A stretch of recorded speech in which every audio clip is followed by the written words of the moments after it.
So this is the workflow that we've been working on, which was the impetus for commissioning the creation of Cross-Reference Organizer. It looks a bit complicated there, doesn't it? But let's break it down. To start with, let's say we're starting off working in the SketchUp environment here, and we need to import some site survey information. It could be PDFs, JPEGs, any DWGs. And we clean them first because you end up bringing in, especially with a building surveyor, you end up bringing in a whole lot of objects into your SketchUp model that complicates things horribly. And when you're cross-referencing a whole lot of things into each other, you're cross-referencing a whole lot of components all over the place, and it can bog you down and really clog up your component definitions list. So let's say we're bringing in that sort of information, and this is the first file that's created for our project. There will be other people working in our team, so there will be a person working on model B, a person working on model C, and each one is a working space. So this is where the original content is created. And from the perspective of component C, we would cross-reference, for example, A here will be cross-referenced into model C as a cross-reference in here. Model B will be cross-referenced into workspace C as a cross-reference. So C has B and A cross-referenced into it. A has just decided that they only want B cross-referenced in. Over here, B has just decided they only want to see C. It's completely up to the project team how many cross-references each person in the team wants to have. Now, at that point, downstream of the working models is the federated master model in a controlled space. No working gets done in here. No edits are done. It's not a working space. The working spaces are here. These black representations here.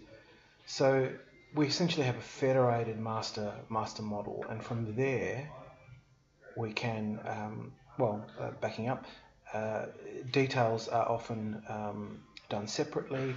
You could cross-reference them into other models, since they are one-to-one, and do some overlays and see if everything's looking fine or not.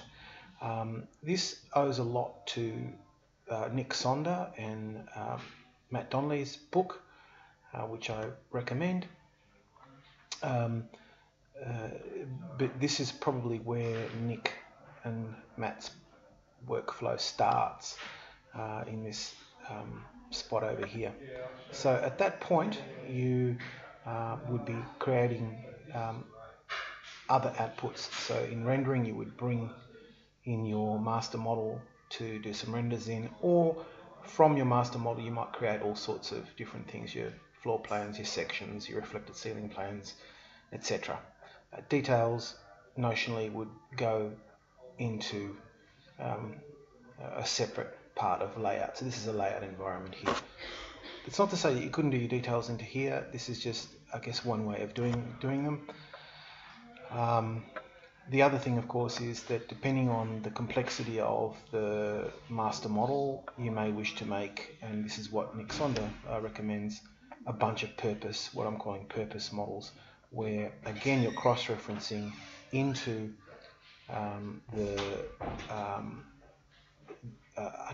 essentially a master model, but a purpose model. A, B, and C form a particular model that, for example, may have particular section cuts in it, and you make your layout, you draw your layout outputs off that particular model.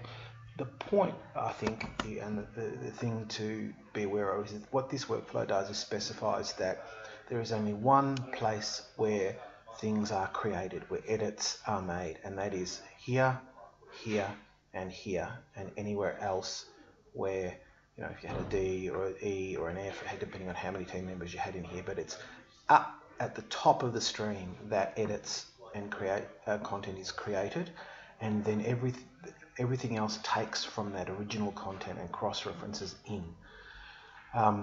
The thing about cross-reference organizer is that when you say take this piece and cross-reference it into the master model, it will take care of deleting, purging all of the content that is cross-referenced in here, so that you don't have to worry about bringing in another B. So for example, if you were going to cross-reference both B and C in here, by bringing in C, which already currently has A and B cross-referenced, you'd be bringing in another copy of B and C. This is what the plugin does, is prevents you from having all these superimposed models all over the place. And that essentially is it.